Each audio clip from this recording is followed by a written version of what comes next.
Right now. Gosh. Okay. I think we're live. Are we All live now? right. Yes, we are live. I got my Hello, water. everybody. Cheers. I don't have any more coffee. Thank you for joining us. My name is Dan Duran, and I'm the host of the Tech Lounge that I have here, of course, all the time, every single episode. My partner in crime, my co host, Andrew Summerton. Hello, Andrew. How are you doing? I'm good, Dan. How are you? And doing fantastic. Okay, Thanks. okay. So before we start the show, I just really want to address the shirt that you're wearing. I think it's not only wonderful. You told me a little bit about it, but I think it's really important that our audience knows and understands a little bit what wonderful things you're doing. Yeah, this is the Great Cycle Challenge, and it's basically a campaign that I'm doing and I'm helping with for Sick Kids Hospital.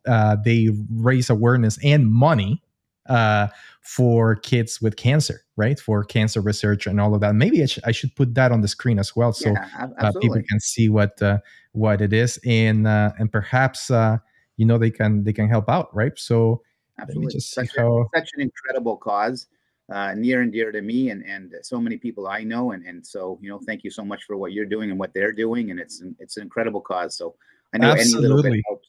It's amazing, Yeah. So and here's my page. you get some great exercise for doing it. I love that.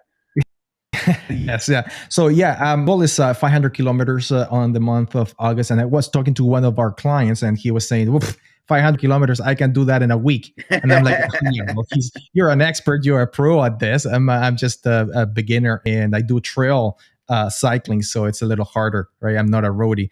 I've raised so far $1,000 for this cause, so my goal is $1,200. So thank you so much. I really appreciate, and I hope if you're, like listening to this podcast, just go to greatcyclechallenge.ca, and then you can look for me, Dan Duran, and then you can maybe donate a little bit of money. I mean, every cent helps, right? So yeah, so Absolutely, this is the absolutely. cost that I'm doing for this month. So thank you for mentioning that, Andrew. I really appreciate. Oh, of course, And I that's love the also shirt too. why I'm I wearing love the it. shirt, right? So just to raise awareness for cancer research. All right, so yeah, I'm Dan Durand, the CTO of Rhino Cybersecurity, and also risk advisor, and I have here Andrew Summerton. He's the CEO of Rhino Cybersecurity. We're every Friday at 12 o'clock. We're live on LinkedIn, Facebook, and of course YouTube, which is our primary channel. So if you're listening from those channels, go to YouTube, jump into YouTube, and look for Get Cyber.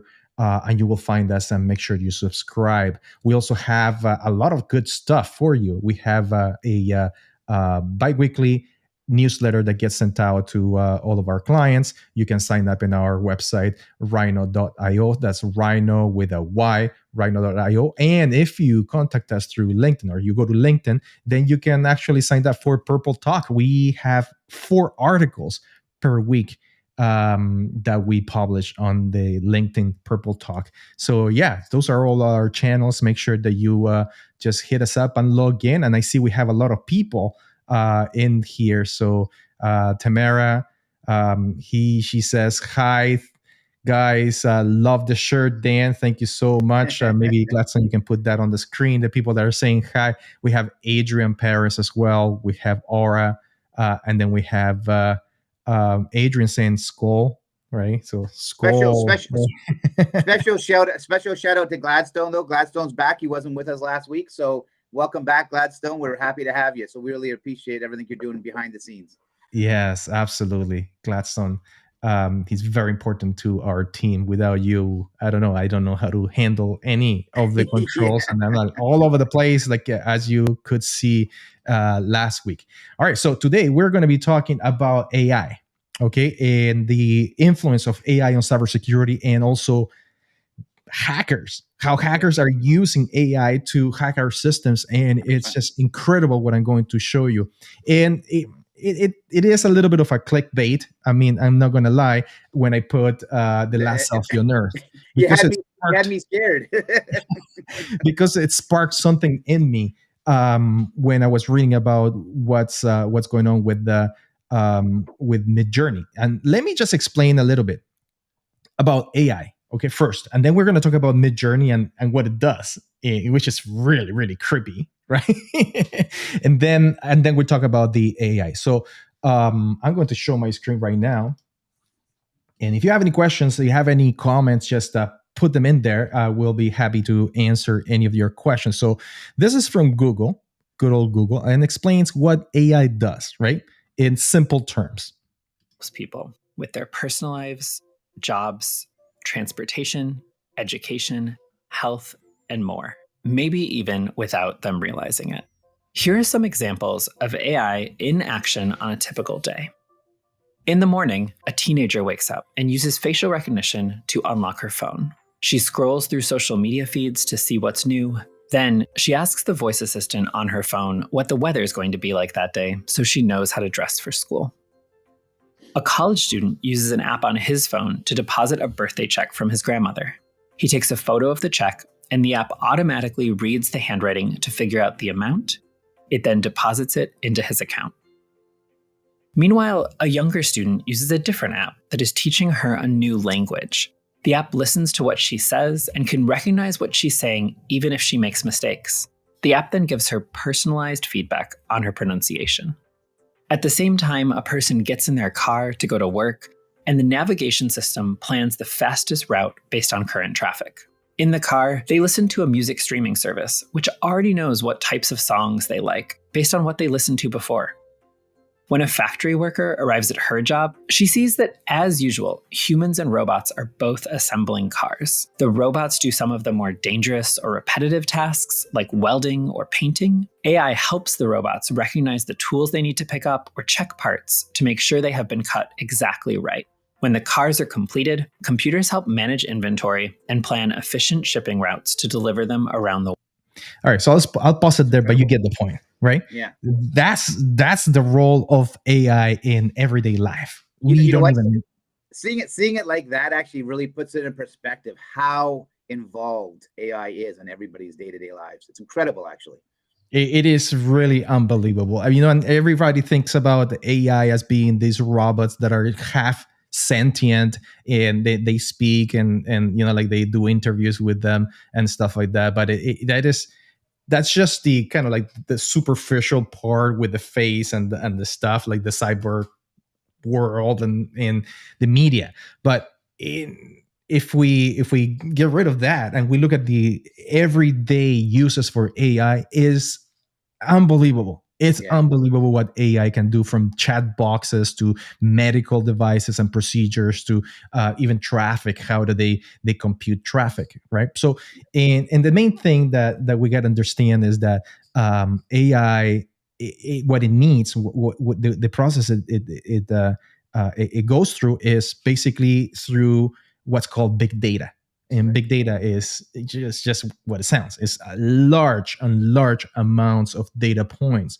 And what the AI does is it once you give them instructions on how to do things, it tries to compute the best solutions or the best courses of action through the data by like going through the data and filtering out.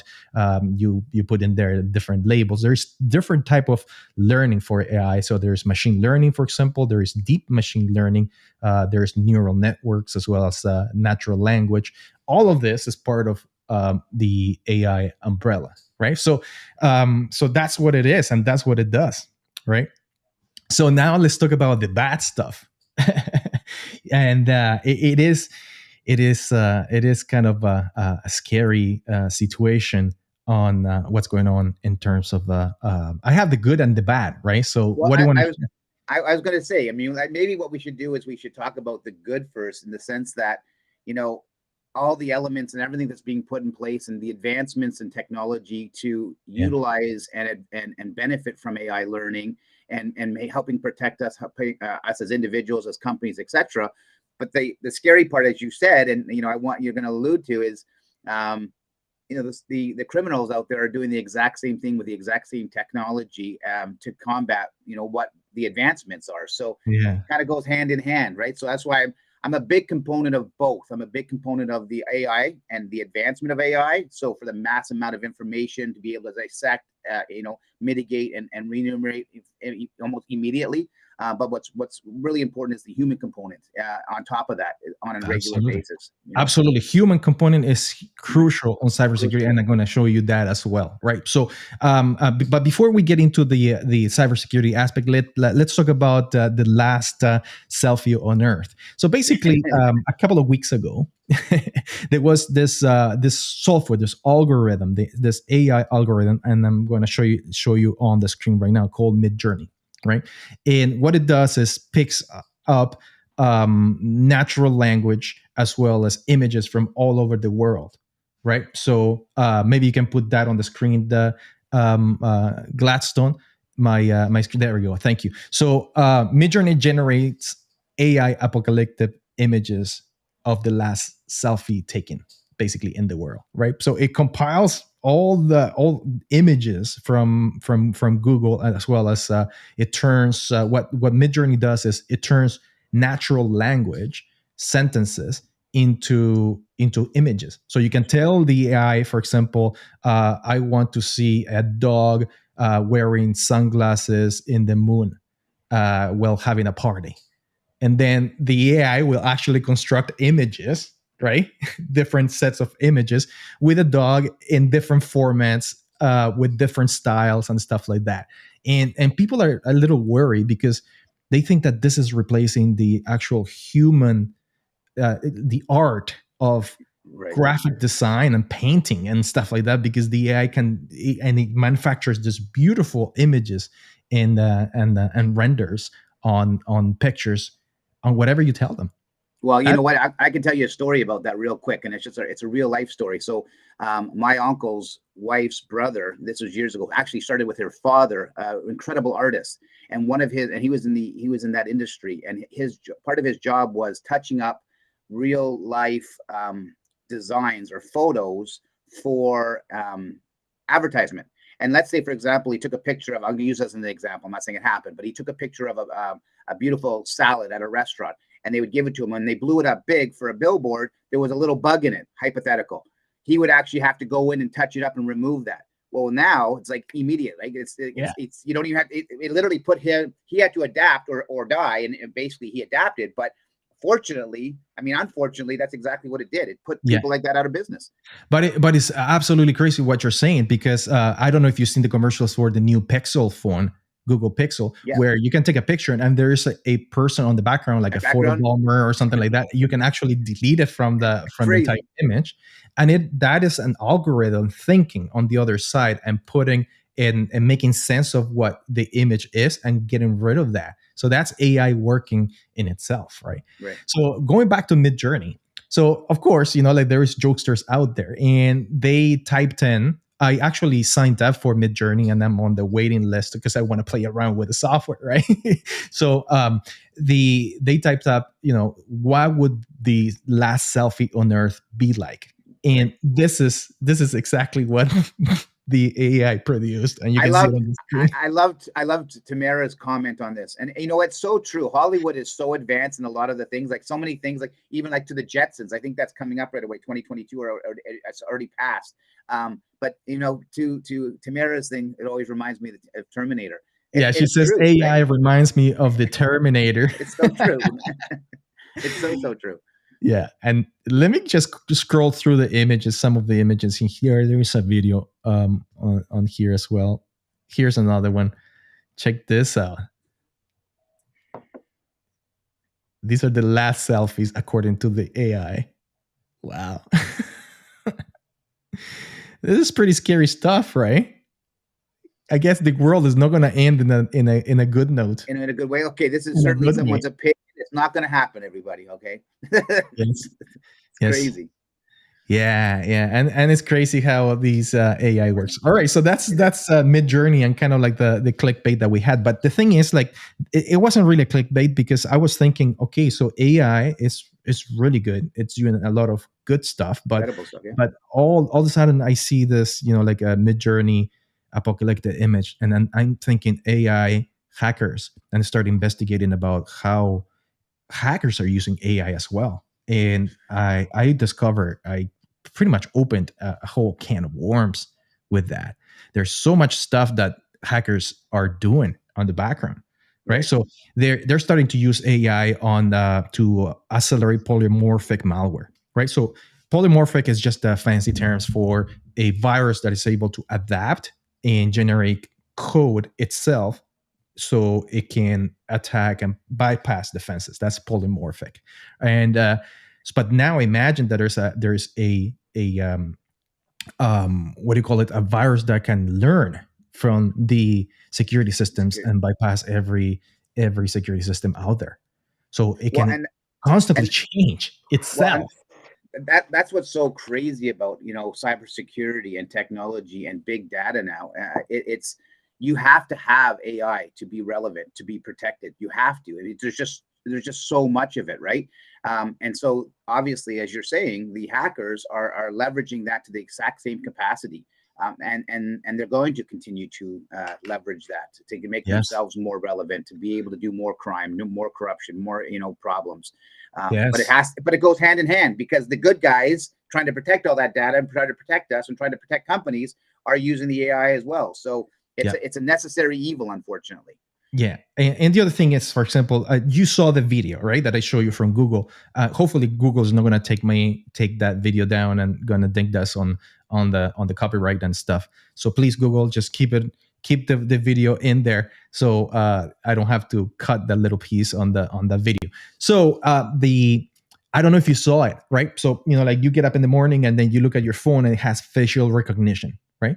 So how about now, a hacker being able to create this AI that can bypass facial recognition? Yeah, that you can actually fake a facial or a face, right? Or for example, a voice command. You're always like, hey Google, and Google, hopefully it won't be talking to me back. You got your Google over there. and you say something to Google, but how about if the hacker's able to fake the voice commands?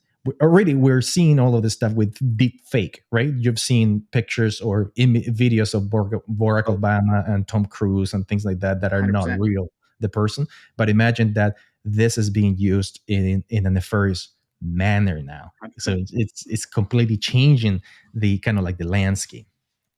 So do we have any questions, any comments in there? We got a lot of comments. I see that Layla was saying that I was trying to console them with the pictures and stuff. So that was kind of funny, but who knows what's going to happen in life. But I think a couple different people said things. Yes. Okay, let's see. Let's read up some of the comments. Do you think there will come to a point where AI will be conscious? Yeah, and this is from a couple of months ago. I think a couple of months ago, there was one employee at Google that kind of was doing a little bit of whistleblowing and stuff, saying that their AI was sentient, right? So it was actually thinking by itself. Wow, which is for itself, like a human. Yeah. And it got debunked. Right, so it was all over the news, right? On this, but we have Elon Musk, we have some other people saying that AI is dangerous and we gotta be careful because this could actually happen. I saw a talk show with Elon Musk actually, and he was talking about exactly that and how it's going to take over so many jobs, etc., and where they're going to have to incorporate a global salary or a global allowance for all those people eventually who are going to basically not have jobs because of the AI abilities out there. It's crazy. Well, yes.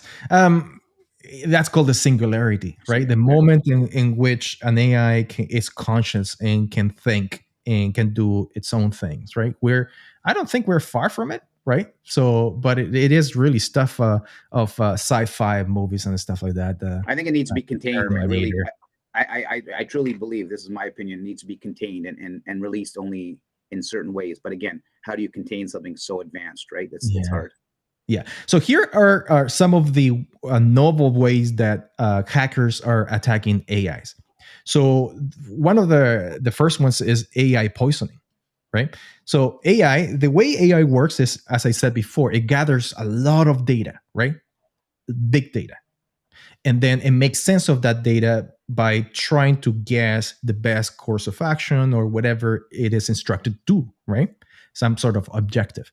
Now, let's suppose that data is fake, right? It's not accurate data. So the results are going to be when the AI starts thinking about it, and going through the analysis and all of that, is going to put incorrect data out. It's going to sort out incorrect data. So, for example, if there's an alert or some sort of a security event or a malicious software piece or a file, and the bad AI is able to trick the good AI into thinking that this piece of software is not bad, it's good. Exactly. So obviously, and that's poisoning. That's data poisoning for the AI. The AI is going to go, oh no, this is a benign file, and then that's how you give the bad AI permission to get into the system and do the attack, right? Yes. So that's AI poisoning. Feeding wrong data to the AI so it can make wrong decisions. Pretty scary stuff, man. Then we have AI fuzzing. So AI fuzzing is basically because the way AIs work is by learning and by consuming or ingesting so much data.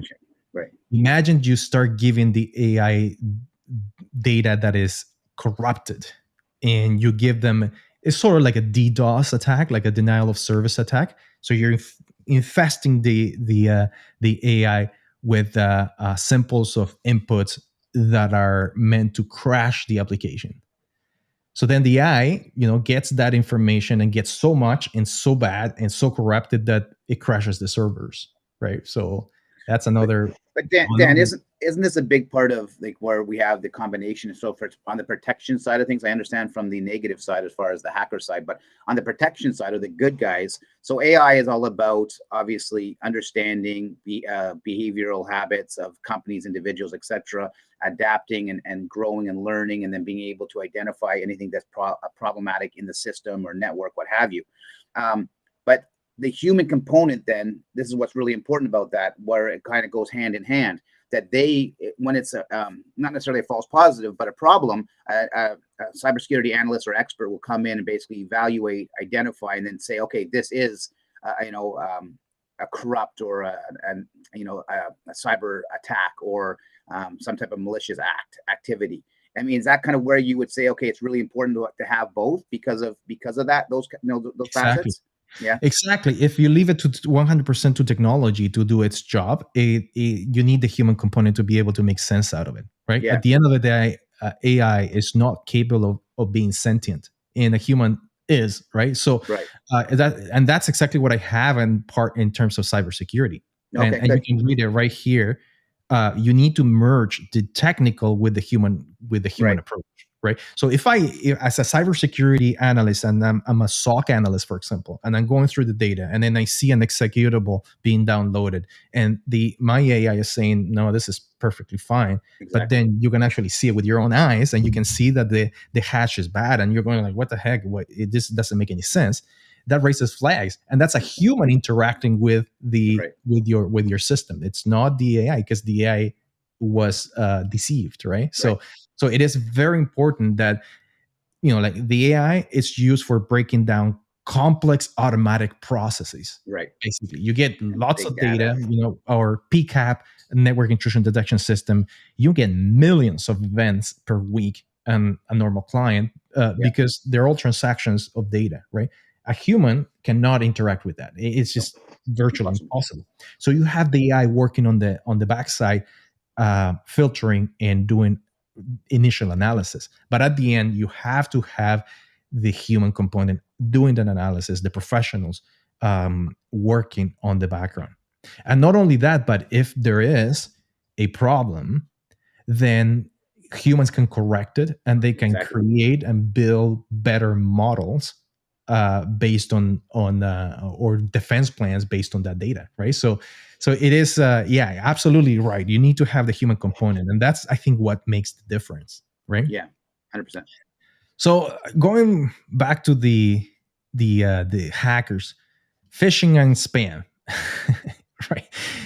Phishing and spam attackers they're using machine learning to be able to bypass security tools on the spam side, right? So you as we evolve, it is I won't be surprised if we start seeing more spam and more phishing attacks that are bypassing your security defenses. And again, cybersecurity awareness training. It all comes down to the human component that can save the world, man. We can save the world if everybody knows, right? So we have a few questions, I think. Passwords and human. Yes. So Gladstone, just put them on the screen. We'll be able to answer them. Let's see.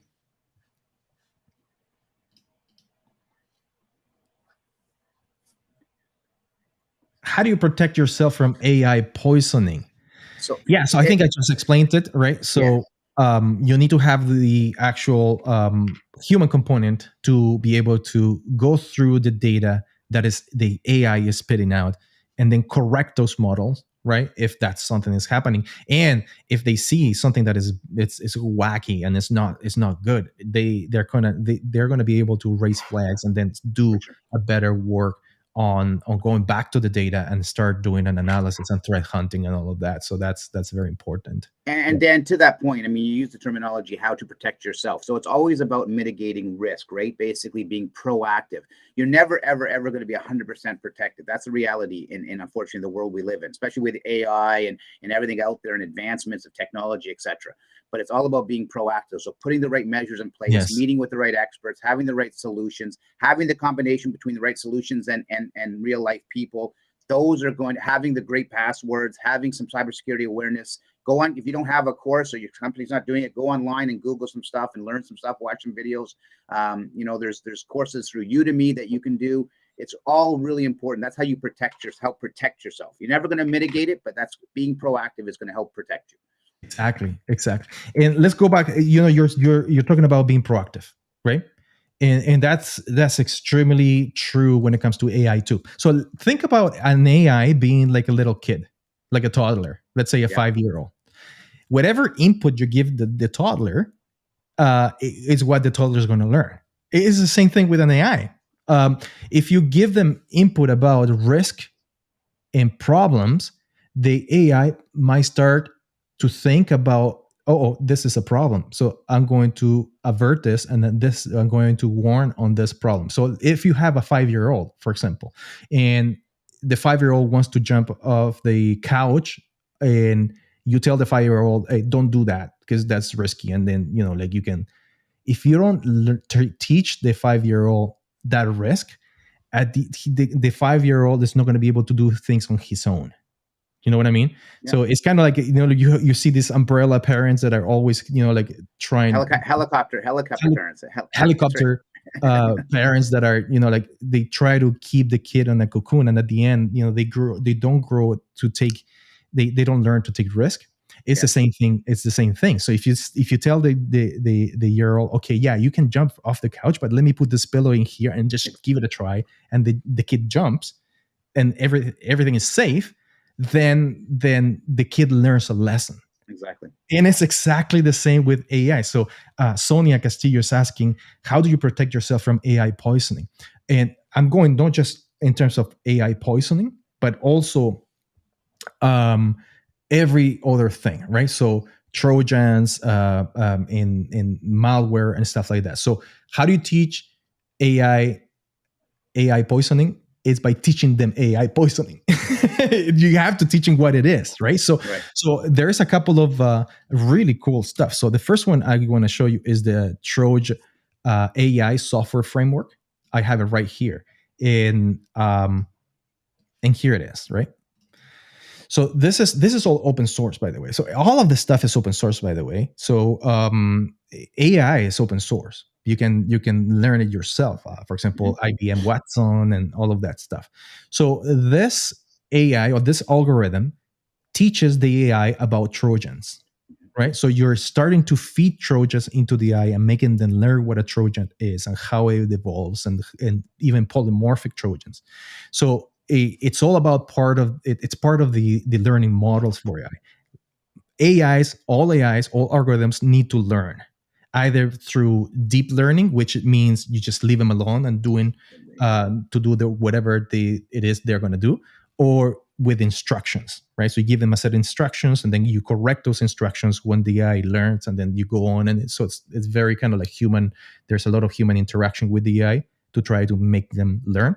So this algorithm, what it does, basically, it teaches the AI about Trojans, and it makes it part of the deep learning model. So the AI is able to it's able to learn what a Trojan is and how to act when he sees a Trojan, right? So that's another one. That's really good, right?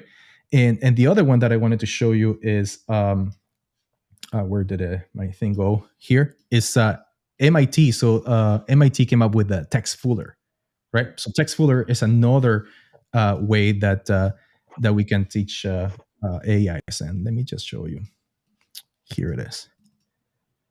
Okay, so here's the research on text fooler, and you're teaching the AI by giving them a set of bad text, right? So your bad language to the AI, so the AI can learn. So one of the processes that the AI does when it goes through the learning process is get text and also words, so natural language, and make sense of it, right? So if a hacker is trying to spoof stuff, it's going to send the AI a set of text that doesn't make any sense, right? So it is, or even words, right? So it's sentences that don't make any sense, and then the AI is going to be like, "What the heck is this?" And you're going to trip the AI, right? So this algorithm, what it does, text fooler, is try to teach the AI how to find and how to be able to intersect text and data that doesn't make any sense. So, and it's also sort of like a vaccination, right? If you think about like a vaccine, right? So you get injected with the virus at the very beginning, so your antivirus can learn the sequence and the DNA and all of that stuff, and then when the actual virus comes in, it's able to detect it and apply its own defenses. It is the same thing. You need to inoculate your AI with this learning models so it can actually learn to combat the bad guys when things happen. For sure. No, I find this fascinating, man. I don't know. This is like freaking crazy. It's so fascinating. And what I find even equally as fascinating is, and I get back to the Hollywood thing and Terminator, etc. I was just Googling. That's why I was looking over here. The TV show with Will Smith, or the movie with Will Smith, I, Robot, and things like that. Like how relevant that's becoming now. Those movies that were just visions of the future are so accurate. It's just incredible accurate. If you watch those shows now and realize how far we've advanced in technology and AI, it's there. I mean, we're there in every aspect. It's crazy. Yes. So other things that AI are doing, or bad AIs are doing, are, for example, better password hacking. Yeah. Right. So you have like password brute force attacks. They're done through two ways, right? So you have what's called a dictionary library. So it's a set of hundreds of thousands of words that you can put it on a machine and just try to go through each one of them. And then the second one is called a rainbow table. So try to break the hash. And I'm not going to go into kind of more details into cryptography, but there's those two, and they're very manually intensive. They're very, very manually. It requires a lot of work from hackers, for example. But now imagine that you send data to the model, right? To a model, like, for example, what your name is, what your hobbies are, what all kinds of little tidbits of data. Your daughters, your sons, their names, all of those breadcrumbs that belong to you. And the model itself construct passwords around that stuff, and then it applies that when it's doing the brute force attack. And then it's able to come up with the right password, and they hack into your account because you had the name of your son in there with some other. So it's not a human doing the hacking; it's the AI thinking what to put in that field to be able to hack you. And that's what's so important. That's what's so important about obviously password hygiene is exactly that, to be about, again, be proactive, have 16 characters with multiple letters, or longer the better, different things like that, because they don't have those characters. Don't make breadcrumbs about yourself. Don't make it about your dog's, your first street, your dog, and your daughter's name, and how many people are in the family, or whatever it is. I mean, don't do that kind of stuff. Yeah. Now, if I get a little more into the technical stuff, this is an example of something called deep hack, right? I'm showing on the screen right now. So maybe Gladstone, if you can put it on the screen. Yeah. There you go. So basically, this is an SQL injection. Okay. So if you're a pen tester or an ethical hacker, you know that to do SQL injections, you can throw in SQL map and other tools, but they're a little labor intensive, because you have to program them, you have to get the right script, the right database, and start to code your SQL map until you can get the results from it. This tool, which is Deep Hack, does it itself by not doing it. So let me just let's see if we can make sense of this. I'm going to play this. All right, here we go. Hey everyone, Alt4 here. What you're watching is a computer program hacking into a web applications database by exploiting a SQL injection vulnerability. But what makes this program special is that we never coded it to do this. Instead, it learned how. You see, nowhere in Deep Hack's source code will you find any SQL injection strings, SQL syntax, or structure. Instead, it uses a neural network to figure out how to extract information from this web vulnerability. Deep Hack is the beginning of a new class of tools that adds artificial intelligence to the hacker's playbook. Moreover, AI frameworks are more accessible than ever, making it easy for you to create your very own doomsday or pen testing machines. For more information, come check out our DEF CON presentation Sunday. All right, so this is from 2017. It started, and this is this channel, Bishop Fox. So thank you for putting this out there, Bishop Shop. And but you hear that? This is freaking crazy. Something that would take hours for a pen tester to do, it can be done in minutes with a AI that can actually learn how to do it. Unbelievable.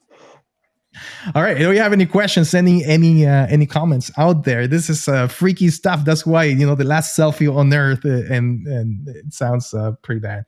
Okay. So Adrian says, how will we know that an artificial intelligence is self-aware? Would it be unethical to continue an artificial consciousness to a body with no ability to move? Okay, we're getting into the realm of mind-bending stuff and rights and human rights. Yes, I love those movies, man. I don't know if you, I really like technology, right? And I like anything that has to do with sci-fi and mind-bending, right? So I know exactly where he's getting at, right? So if you have a conscious AI and it thinks like a human, right? But is it a human? Do you have power over that person? Can you shut it off? Right? According to Star Trek, you can't. Once a being is sentient, whether it is artificial intelligence, it's thinking on its own, so it needs to be protected, right? So that's Star Trek. You can't just shut off a machine because it's thinking by itself, right? So do we have authority over that? Well, I don't know. Things will definitely adapt. There's no question. The bad thing. Yeah. So those Trekkies out there, put comments on Star Trek on what you think about the Prime Directive of like not altering sentient beings, whatever they are. All right. So that's my Star Trek minute of the day. So all right, so let's think about let's see if I have anything else in terms of so deep fakes are pretty bad and they are getting better, right? So the human ability to be able to make sense of facial and the face is unbelievable, right? It's unbelievable when you have an actual human and you can make patterns. And I forget the name of the word. Maybe somebody knows out there what the word is. That you can, you look at something and then you actually make out a face out of it. Right. Yeah, It's like the wall or the and cloud or whatever, and you see, oh, look, that's a face or that's an elephant or whatever, right? Yeah. So humans have this ability to be able to make out faces. very, very quickly. And nowadays, you can still kind of tell a deep fake from a real image, right? And maybe I should have put a deep fake on the screen, right? Like, I don't know if you've seen the videos of Obama, for example, or Tom Cruise doing a deep fake. Have you? I don't think I have, actually, to tell you the truth. Let me see. Tom Cruise deep fake. Yeah, there's even like a yeah, here it is. Let me show you. Yeah. You see this guy here? That's why. Oh, yes, I have seen this. Yes, I have seen it. Just a poke. It's a little embarrassing, you know. It reminds me, I was once in Russia, I ran into Gorbachev. He said, He's not real, right? "You're a movie star. Are you nervous?" I said, "No, Mr. Gorbachev, I'm not nervous. I don't." He goes, "Well, remember how much a polar bear weighs." I said, "Polar bear?" He said, "Enough to break the ice." It's the last time I've ever. So what do you guys think out there? Is he real? Is he Gorbachev? Why am I saying Tom Cruise or no? You can still tell that it's not Tom Cruise, right? Yeah, like, but his actions are incredible. Like his whole movement, his look, his facial impression, everything is so accurate. But you can it almost has you fooled. Yeah, doesn't it? It's almost there, but it's not. It's not. Deepfake is not there yet. The ability to spoof somebody's identity in terms of video and stuff like that, it's not there, because you can still see the fakeness of it, because humans are really good at it. That's why, right? But imagine a few years from now, imagine a decade from now or 2 decades, when you will see, and let's say, the president of Russia or somebody like, maybe Putin won't be on power by then, or the president of the United States doing a conference, and you see that person on your television, and it's not a real person. It's actually a fake person. It's not. It's just a deep fake. Hollywood's going to save an awful lot of money basically making movies with these deep fake guys. They don't have to pay. The celebrities can stay home and someone else can do it for them. That's crazy. Exactly. Oh my God. Because of AI now, you can see, if we're talking about the Tom Cruise movie, there's a Tom Cruise movie that is coming out, right? And there was also the Top Gun, which is amazing. movie. And you see their faces. They're able to actually make them younger now. Yeah. So you have like older actors that are in their 50s, 60s, even 70s, look much younger because of AI applied into the movies. But now let's go back to, let's say, Biden. And we see that Biden's having a lot of problems out there, right? With when the speeches, he's doing the speeches and stuff like that. But what if you had an AI that can actually be like Biden and talk like Biden and do things correctly, and you don't even know that's not the actual president of the United States talking. It's just an AI. This is why there's so many concerns with social media and the internet and listening to certain people, and you think you're getting it from a validated resource, and in all fairness, it's not. It's exactly this. This is it's completely. You have to really be careful of what you're influenced by. There's no question. Yes. Yeah. So now you have hackers using deepfake to be able to get away with stuff, right? So this is growing, right? And it's a growing concern. Bruce Schneier, I think I'm pronouncing it right. Bruce Schneier is an American cryptographer and computer professional, privacy expert, and he's a lecturer at the Kennedy Harvard University. Very well known, and he is giving signs. He's telling everybody, that hackers are going to be able to use these tools in the near future, and he's raising awareness about it. So it is something that is happening. Adrian Perez says, probably if we have in the future glasses with telephones included, you can pay for an artificial intelligence to make others see you younger. Yeah. That will be a combination with maybe the metaverse, right? You never know, right? So and then Tamara says data is the only AI I'll trust. Absolutely, data. and then she puts a little, That guy. the sign. Yeah. So yes, yeah. So pretty crazy stuff. Let's go into kind of what cybersecurity professionals and companies can do to protect themselves Exactly. I think from that's AI, really good. which is very important, right? So the first one, and I think I'm not sure if I have it in here, is create models with AI models that actually take in all this data and have algorithms from. I talked about the two algorithms, right? So the Trojan AI, the MIT text folder, incorporated into them, so your AI models can learn, right? Yeah. Data analysis that's what AI does in an everyday, and it does it in our own systems, right? And network intrusion detection systems on our MDR, where we apply to identify the right data, right? So the right data and the best results and stuff like that. Anomaly detection is very, very important, right? So making sure that automatically the AI is able to detect anomalies and not be fooled. And I think my mouse just died. Oh no. My mouse just died, so I can't move stuff. Maybe there was an AI that just infected my mouse, and now it's not working. So I have another spare mouse in here. Let me just turn it on. And that's because I'm These smart. are the little things we have to go through with a live show. It's okay. There we go. It might be my computer, because this mouse is not working either. So okay, show is over. No, just kidding. Show is over. Yeah. So okay, so if we step back into like cybersecurity in itself, you need to have, first of all, the right security controls in your system.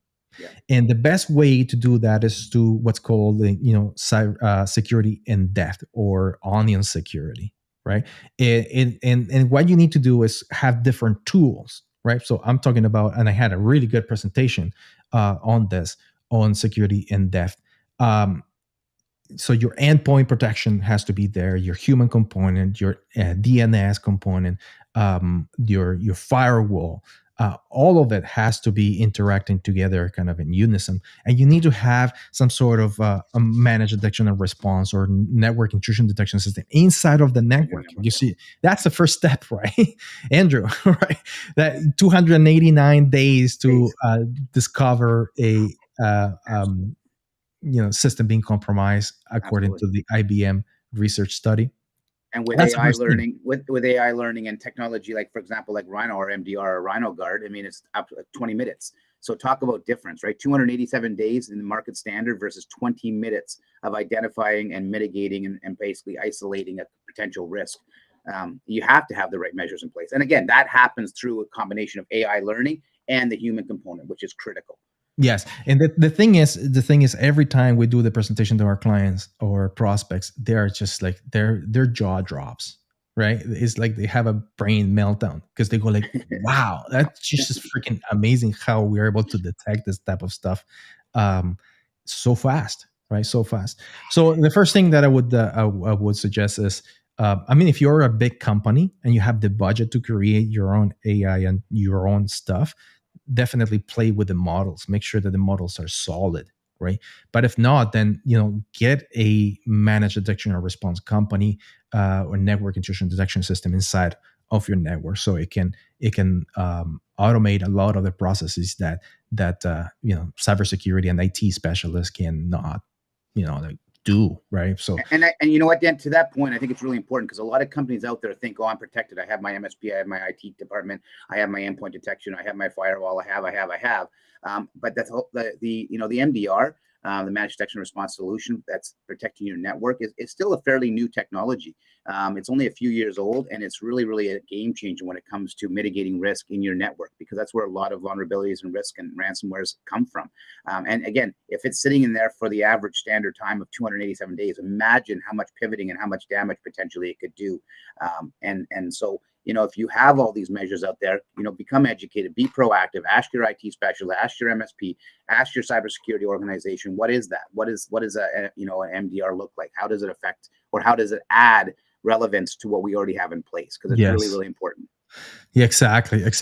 So the other thing is that I'm showing on the screen as well is the classification. So you know, classification of data, right? So emails, files into categories, into it is able to recognize this stuff. So you got to beef this up, right? Make sure that you know, things don't get through. Right, so this is what we do. This is what we do in our own company, and that's why I'm kind of like sharing with you. And as Andrew was mentioning, merging technical and human approaches are very important. Don't be fooled by the technology. That's the key, right? So if the technology is bad and it is fooled by an AI, then you need to actually look into it yourself and make sense of it. And that's what I tell you know, our SOC analyst all the time. You know, like the tool is telling you something, but is that accurate? Yeah. Go and investigate. Right. So very important stuff. All right. So so we have a few comments and a few questions in here. Gladstone, if you can put them on there, I think. I was going to say Tom Cruise is still joining our show here, I see. So get him to talk. Do you have him up on your screen? Can you see him? Yeah, let's look a little bit more. Seen Macau, Gorbachev. What's up, TikTok? You guys cool if I play some sports? It's crazy. I love it. More for the audio experience. As much as the momentum. Hey, listen up, sports and TikTok fans. If you like what you're seeing, just wait till what's coming next. That's crazy. That looks just like Tom Cruise, man. And Diego also says in there, Paul McCartney has a video. Yeah. Paul McCartney has a video like that. Yes. Yeah. I don't know if you've seen the video of Paul McCartney when he looks really young in that video, right? And the guy is like, I don't know. It's pretty, he's getting pretty old, right? So and then Catherine says Whitney Houston. Yeah, Whitney Houston, right? Whitney Houston singing as she was still alive, right? And another one that I remember is Star Wars, Princess Leia, right? Like the what's her name? I forgot the name of the actress.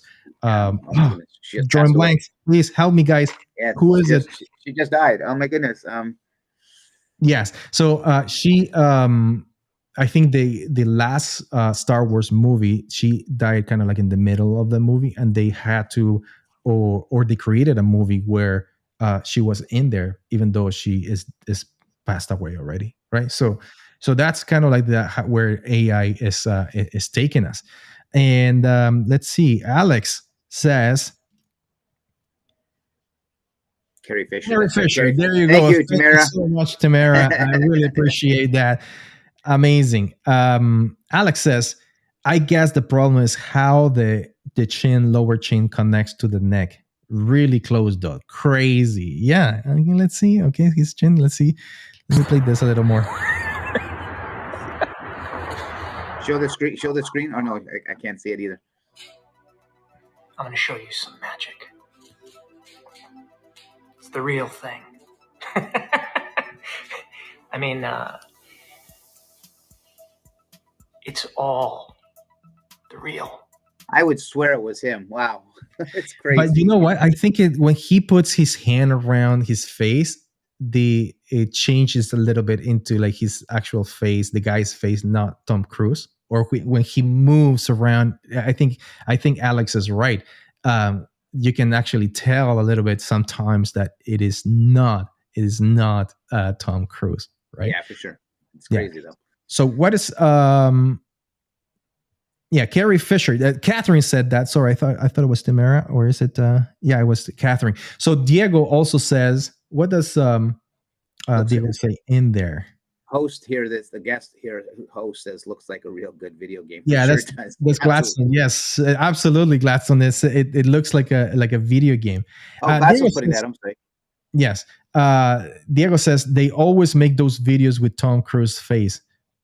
Poor poor Tom Cruise. Yeah, for sure, absolutely. And you know, Because like he's so expression, like his actions are so expressive, and his voice and his big smile and everything else. So it makes it really good to do. Actually, yeah. funny. Catherine also says there are inconsistencies on in lip movement. Yes, absolutely. Yeah. All right, so I think we've done already. So if you have any questions, guys, we have 5 minutes to answer any questions. If you have them in there, Gladstone, maybe you can put one of the questions that people asked from before. And but while have you in here, make sure that you subscribe to our YouTube channel. It's YouTube/GetCyber. Just go in there and subscribe to our channel, and also visit our website rhino.io. You can also subscribe to our newsletter, which is pretty good. We get some really good content for you guys. Tamara is putting something on the screen too. Yeah. Gladstone, if you can put Tamara's comment in there as well. Data is the only one I trust. I think she put it one. She posted. There you go. There Still, it is, yeah. even if it's almost perfect, that's just weird, creepy, and has serious implications in the wrong hands. Yeah. Oh, serious, absolutely. It's just imagine, you know, like a Putin talking about World War III, and you know, like and then Biden talking and having the interaction, and we don't even know, and then all of a sudden everybody's at war, right? So imagine a video of you, Andrew, out in the wild, you know, I don't know, saying bad stuff. Kind of funny. It would be kind of scary, actually, is what it would be. But I mean, you could be implemented for so many things in a negative way. And you know what? This talk and this show, you know, it's so relevant to the world and how much we advanced since pre-pandemic, through pandemic, with cybersecurity attacks, etc., and how critically important it is for individuals to ask for help or guidance in these kind of things, and then companies, more importantly, to be, you know, speaking to the experts, having the right things in place, because everything is advancing so fast. It's all about, I'm going to just reiterate, guys, and I keep doing this every single show. It's all about being proactive, not reactive. You know, don't wait until something happens. Be proactive. Everything is advancing, and there's experts out there that can help you today. Yes. And it's not some astronomical amount of money to get the help and get the protection and get the advice you need. You just have to do it. It's critical. So yes. I mean, I just, you know, it's one of my biggest messages to everybody out there, individuals or companies. Just be not be reactive, be proactive. Exactly. So Adrian Paris, he says Albert Einstein once said that he doesn't know what the Third World War will be like, but he was sure that the Fourth World War would be with sticks and rocks again. Sticks and rocks. Full circle, right? Yeah, exactly. The apocalypse. Eduardo says something else in there. Can you put the comment from Eduardo? He says, I imagine that hardware devices will be needed to validate the identity, such as USB wallets for cryptocurrency. Yeah, absolutely. So even what if you have hardware that is already able to fake, like for example, you know that you have facial recognition on your phones, or you have your thumbprint. But what if a hacker is able to put let's say an app inside of your phone to be able to fake that? You never know, man. Even hardware can be deceived nowadays, right? So that's crazy. Planet of the Apes.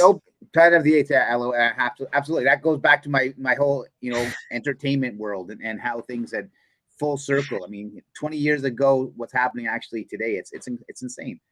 Yes. So guys, if you see a video out there of me doing bad stuff, it's right? Not me. It's not me. It's a deep fake. Okay. Exactly. Just so you know, it's not me. 100%. I can tell you right now. Okay. So can you tell what generation I'm from? Tamara says, absolutely. Gen X generation. All right. For all of you millennials out there, you know, we had this movie, Planet of the Apes, at the very beginning, and Terminator. She was talking about Terminator and Star Trek. So that's like, my type of stuff as well. All right, everybody, thank you so much for participating. Make sure that you go to, you know, the great cycle challenge, Dan Duran, writers Dan Duran, and then donate some money for the good cause, cancer for kids, and follow us, right? So absolutely. Thank you so much for joining us. We are out of time, and I hope you everybody have a fantastic weekend. Absolutely. Cheers, everybody. Take care, everybody. Cheers.